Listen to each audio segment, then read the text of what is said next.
cagoulé. Et on l'a tué par étranglement. Et ils ont arrêté aussi son chauffeur qui était resté à la voiture. Et les gens se sont posé la question à Milemboué, qu'est-ce qu'on a fait du chauffeur? Il a dit que le chauffeur était tellement fort que mes collègues n'ont pas eu la capacité de descendre dans la cave. Et ils ont tiré sur lui, il est mort. On a posé la question à Milemboué, qu'est-ce qu'on a fait de son corps? Il a gardé un moment de silence pour dire finalement que son corps a été livré aux chiens bergers allemands qui l'ont dévoré. Voilà l'histoire. Donc, comment Chabri est mort. C'est comme ça que Chabri a été tué parce qu'il avait documenté totalement les tueries au bas Congo des adeptes de Monassénie. Donc c'est ça que je connais sur Monassénie. Monassénie était une personne compliquée. Bientôt il parlait des biens des Kabila, bientôt il accusait des Rwandais, et bientôt il parlait des Tchéquenes, et ainsi de suite. Donc c'est un type qu'on ne connaît pas. Il a disparu à un moment donné, on a prétendu qu'il était à Makala, et quand on est parti faire la fuite des gens à Makala, et lui était surtout, on ne savait pas où il est parti. Mais c'est quand il a apparu après que tout le monde se demande, mais il venait d'où? Nous avons vu comme tout le monde que Olenga Nkoi, qui était le président de la commission de suivi, est allé l'interviewer. Il a dit, je ne parle pas aujourd'hui, une fois que sorti, je vous parle après. Et depuis, il n'a jamais plus parlé où est-ce qu'il était. Voilà ce que je connais de mon ancien. Mais c'était un personnage très compliqué. Mais au moment où nous sommes en train de parler, il est en train de créer encore des problèmes en République démocratique du Congo. Donc, ça va créer encore tout un tas de choses. Bon, parlons maintenant des citoyens de l'Est de l'Est du pays, où il y a des tueries chaque jour. Malgré l'arrivée des présidents Tshisekedi, qui a dû jurer qu'il va éradiquer cette rébellion là-bas. Mais hier, j'ai appris qu'il y avait 17 morts là-bas, encore à côté de l'Est, là, à côté de Bounia ou quelque chose comme ça. Mais ça sort de où? Ça fait comment que de ce côté-là, il y a toujours des tueries jusqu'à présent? On n'arrive Oui, pas, pas à comprendre. monsieur Carlos, c'est la question que tous les Congolais se posent. Pourquoi on continue à massacrer, à tuer nos compatriotes à l'Est du Congo, notamment dans la province d'Ex-Kivu? Mais il faut retenir une chose. Bien entendu, il y a des milices étrangères qu'on qualifie de milices rwandaises et ougandaises. Mais il y a aussi à l'Est des milices propres pour certaines autorités congolaises. Donc, je vous dis qu'un type comme Gédéon Kyungu était tout des milices. Une milice qui avait été créée à l'époque par M. Aimé Goyimukena lorsqu'il était gouverneur au Katanga. Il a créé cette milice avec le général Numbi. M. Aimé Mukena Ngoyi, actuel ministre de la Défense, c'est lui qui avait donné l'ordre au général Numbi de créer cette milice-là. Vous savez que Gédéon était arrêté et traduit devant la justice. Il a été condamné à mort. Il était dans la prison de Kassapa à Lubumbashi. M. Kimwa Kumweza a fait dernièrement une conférence de presse depuis les événements qui sont arrivés il y a quelques jours au Katanga. Il a dit, mais qui est M. Kimwa Gédéon Kimwa? Il a dit que ce type était condamné à mort. Sa place est en prison. Nous avons assisté il y a quelques temps, bien avant les élections, ce type. On a fait fouiller de la Kassapa. Et qui a fait fouiller de Kassapa? Ce sont des questions que Kimwa a posées. Et moi, disait-il, connaissant bien le mur qu'il y a dans la prison de Kassapa, personne ne peut grimper. Donc, il n'y a que. Il est sorti avec la complicité des autorités. Il est sorti, on l'a vu, habillé en tablier à l'effigie des Kabila pour dire qu'il est des FCC. Il s'est déclaré des FCC. Et curieusement, il était accueilli par le gouverneur de province, à l'étonnement de tout le monde. Et nous étions étonnés de voir que un condamné à mort est sorti accueilli par le gouverneur. Et par contre, en ce moment-là, plus tard après, le chef commandant Sekou a été tué au Kassai sans qu'on puisse même les traduire devant la justice. Sur l'ordre de Kabila, avec Chaleri, qui était au ministère de l'Intérieur, et naturellement, Bouchard. Voilà un peu ce que je connais des généraux. C'est un criminel, c'est un chef de milice. Donc, dans son de presse, le Moukoumanz a dit ce sont les mêmes qui l'ont fait fouiller de Kassapa, qui l'ont fait également fouiller de sa résidence située dans le quartier du pays de Lubumbashi, à côté qu'on appelle le Golfe, à côté de l'hôtel Caravia. Donc il a dit il faut que le peuple, comme le président a demandé, que le peuple soit à contribution pour dire où est-ce qu'il est parti. Nous avons entendu dire qu'il est dans une ferme, la ferme d'équipe. On verra bien. Actuellement, il y a une commission d'enquête qui est partie à Gombashi, avec à la tête du ministre de l'Intérieur, chef de la délégation, avec son collègue, qui est le fameux Aimé Ngoï Moukena, et c'est un général, et c'était un responsable de la sécurité. On attend voir. Voilà ce que je vais vous parler de Général Kérou.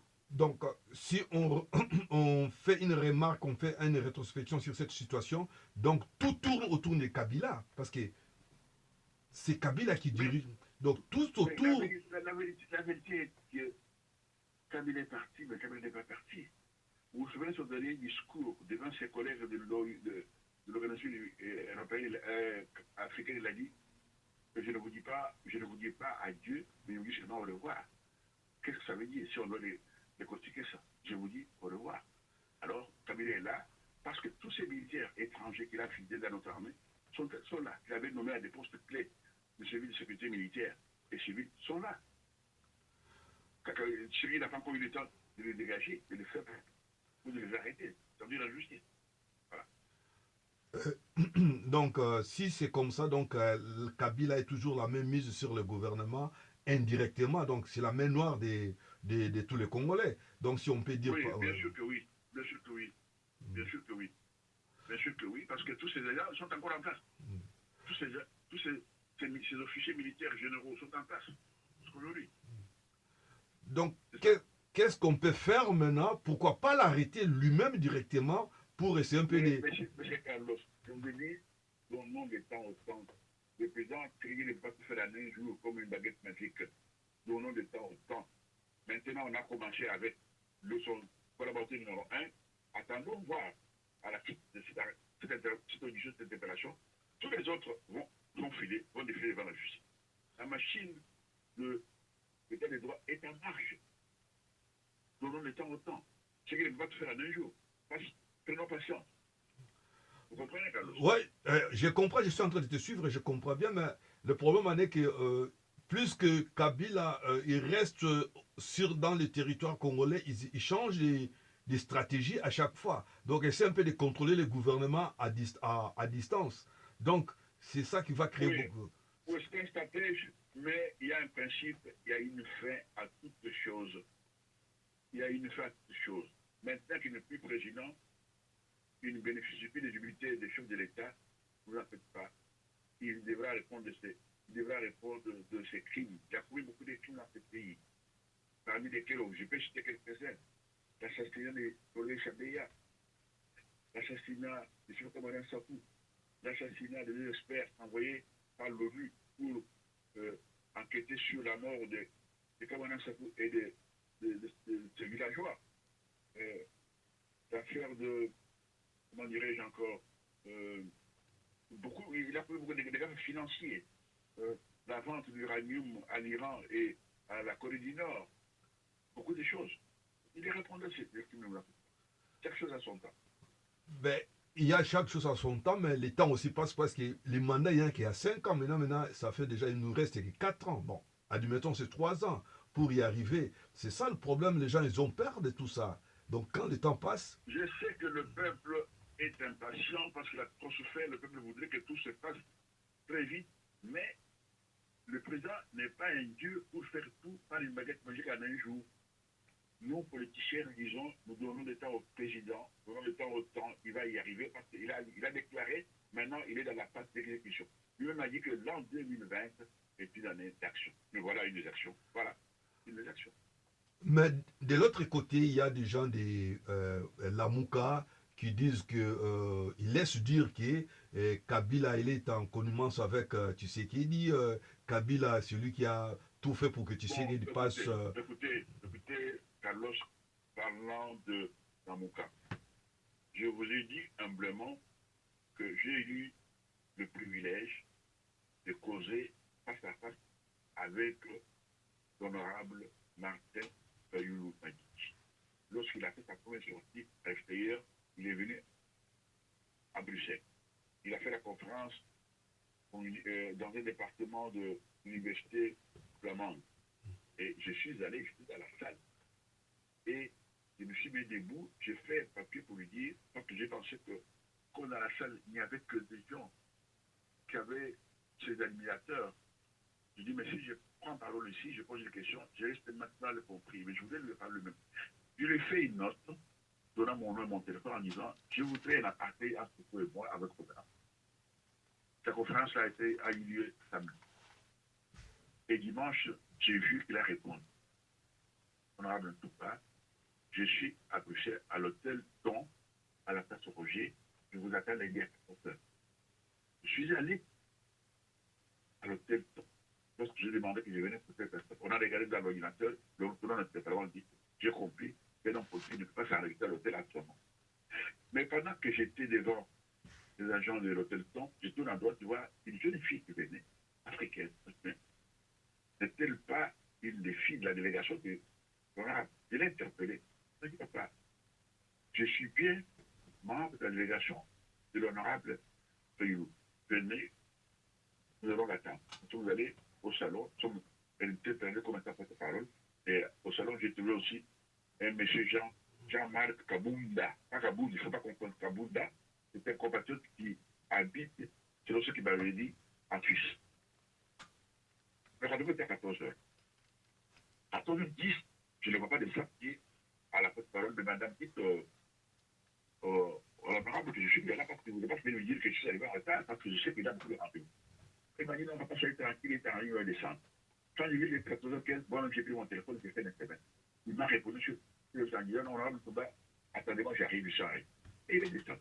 Et quand il est descendu, j'étais curieux de le voir, qu'il était accompagné d'un ami à travers de Matenda avec qui nous avons fait des combats comme tous les compatriotes congolais avec la diaspora congolaise étaient debout pour écrire, prendre contact avec les autorités de la communauté européenne, pour prendre le contact avec les autorités des grands pays de l'Union européenne comme la France, l'Allemagne, l'Angleterre, à l'époque qui était dans l'Union européenne, et même la Belgique, et même le président aux États-Unis. Nous avons écrit beaucoup de. Avec matériel. Moi, je dis, mais je suis content de voir que Athéna n'est pas n'importe qui, c'était notre parole dans notre organisation qu'on appelait Guinée Congo. C'était lui notre représentant. Je dis, mais monsieur le honorable, je suis heureux de voir que je vais vous parler devant un collègue à moi. Je ne savais pas qu'à ce moment-là, monsieur Athéna était déjà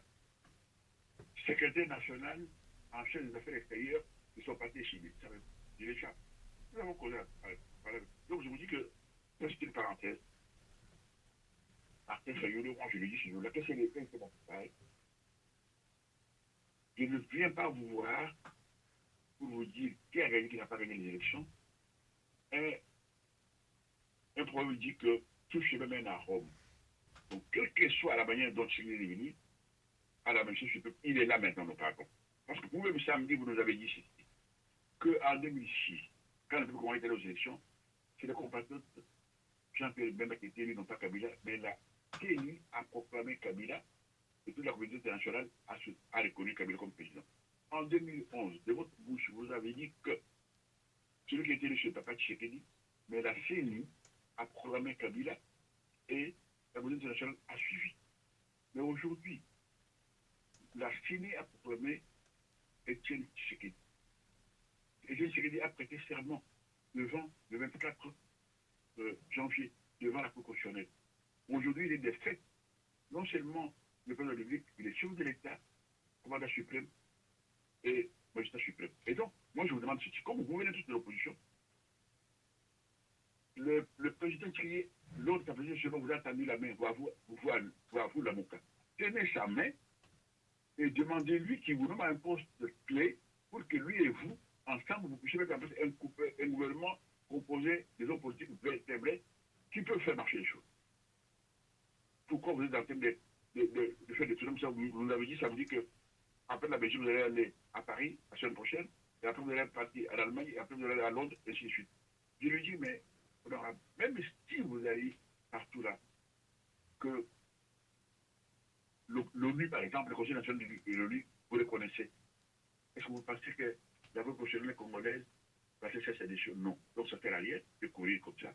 Retourner au Congo, c'est la main de Tshisekedi et avec lui peut mettre en place le gouvernement. Voilà ce que je vais parler à la partie avec l'honorable Martin Fayou. Donc, les gens peuvent dire n'importe quoi, mais Fayou, il m'a dit que quand je me pose la question, pourquoi ce pays, le gouvernement dit non, honorable, je m'inscris en faux parce que pour prendre une décision, il y a un principe que moi j'ai étudié quand j'étais étudiant à l'université de Montpellier. La théorie de prise de décision. C'est un cours de 650 pages, mais je vous dis à une phrase que pour prendre une décision, il y a les critères. La première condition, c'est récolter l'information. La deuxième, c'est l'information doit être exacte. La troisième doit être juste. Et lorsqu'on a récolté l'information, qu'elle est exacte, qu'elle est complète, et lorsqu'on fait l'analyse de l'information, et qu'on dégage les contraintes positives et négatives, alors je vous donne l'image de la balance que nos ancêtres, quand ils vendaient de coton ou les noix de palme aux commerçants grecs, portugais, on amenait une balance, mais le côté où la balance se pèse, c'est le côté qui a le poids. Et donc, à ce moment-là, avec les yeux fermés, le côté qui a la bonne décision. Donc, vous, en tant que berger, vous ne pouvez pas dire, vous avez toutes les informations auxquelles le peuple n'accepte pas. Vous ne pouvez pas me dire aujourd'hui que vous le faites parce que le peuple va demander. C'est vous qui devez indiquer au peuple la voie à suivre et pas le contraire. Je ne suis pas d'accord avec vous, donc vous devez orienter, quand on est chef, on éduque le peuple, le militaire politique, on leur indique la bonne voie. Et donc, je ne suis pas d'accord avec vous, mais je vous dis, c'est à pas nous à laisser. Quand vous avez fait la tournée, vous direz qu'un jour, dans mon pèlerinage, je suis passé à Bruxelles, un compatriote congolais, qui s'appelle Toumba Chaban Yomé, m'a interrogé à parler en face à face. Mais alors, vous saurez vous-même, c'est à prendre ou à laisser. Voilà l'attention que j'ai eue avec Fayoulou. Donc, je voulais vous parler de lui. C'était la mission, je connais avec lui. Je connais même bien sa femme. Voilà. Donc, tout ce que les gens racontent, ce qu'il dit est dirigé par Kabila, c'est faux. Ce que le président, aujourd'hui, au Congo, s'appelle Félix Antoine Félix et non pas Kabila. Voilà. Ouais. Bon, en fait, tu as bien éclairci la situation. Tu as essayé un peu de détailler les situations. Je crois que les gens qui nous suivent, ils ont essayé un peu d'analyser la situation. Ils ont essayé de voir clair sur la situation qui se passe en République démocratique du Congo. On est en train de s'approcher vers la fin de l'émission. Je te donne les derniers mots. Qu'est-ce que tu vas dire à tous les gens qui nous suivent à ce moment ici Monsieur Carlos, un dernier mot, c'est dire que personnellement, je suis bouleversé lorsque je vois les reportages de l'audition de l'honorable Pierre Caméré par le procureur général du parquet de la cour d'appel de Matete. Lorsque on révèle, on lui pose quelques questions, par exemple, vous connaissez cette femme? Oui, je connais. Qui est-elle? Sa belle-sœur. Elle a quelle fonction officielle? Elle a quelle fonction? Mais à quel titre vous lui avez donné un chèque de 9 millions de dollars? La réponse, silence radio. Quand je vois qu'on lui dit, pourquoi avez-vous donné au lieutenant général de la banque un cadeau de 35 millions de dollars? La réponse, silence radio. Autant de choses.